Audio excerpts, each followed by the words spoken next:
I don't roll head on the inside for knee bars.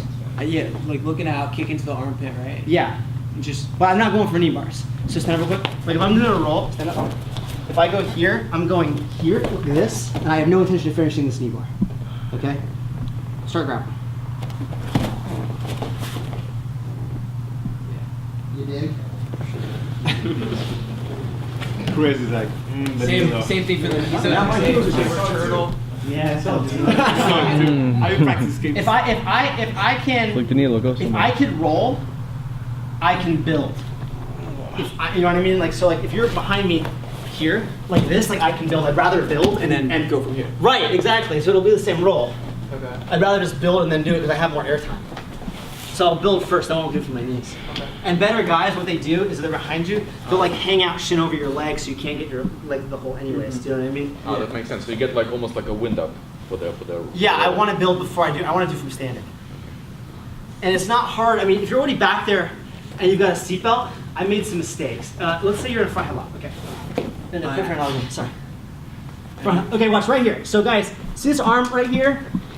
This arm is going to be the choking arm when he goes for the rear naked choke. Guaranteed if I'm holding on to it.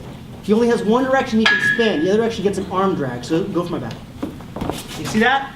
He can't go the other way if I'm holding on to it, because otherwise he'll get hit with an arm drag, go back. Go the other way. That's not a way, right?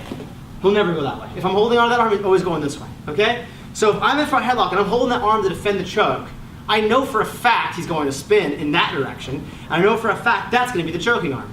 If I know all those things, he shouldn't get a seatbelt locked, right? So if we're here like this and I'm defending, and he goes to spin, right? I should be able to build to the body lock. The seatbelt shouldn't hit me before I build. Does that make sense? Yeah, definitely. Also, when you build, I shouldn't leave my hands because, let's say we're here and he spins behind, and I go like this to build, he will get a seatbelt. You see that? So you go back. We're here and he spins behind. I should be able to build without those hands. Right, now I've got this space, now I can come through the body lock. If I fight the hands, good for me, right? If he cracks my hips in, pull me in here, right? Then I can roll. Does that make sense?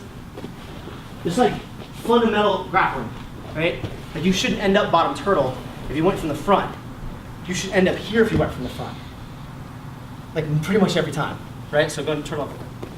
If we're here, right, and you have that, you should end up on your knees, but if I had it behind you, you should end up with both of these in your hands. So you should let this over. That's what should happen every time. So you're just doing a standard wrestler's escape? Yes. Yes. Just wrestling. Just wrestling. It's all wrestling. Well, it's all wrestling. There's two ways you can look at submission grappling right now. Or the people are looking at submission grappling right now.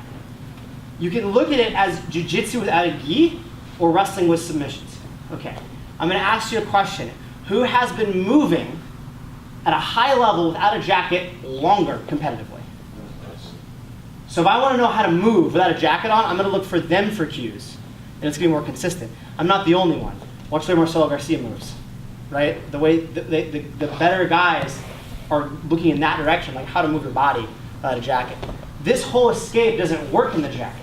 Right? The way you transition. I can't just pop up and clear the hands. There's too much material.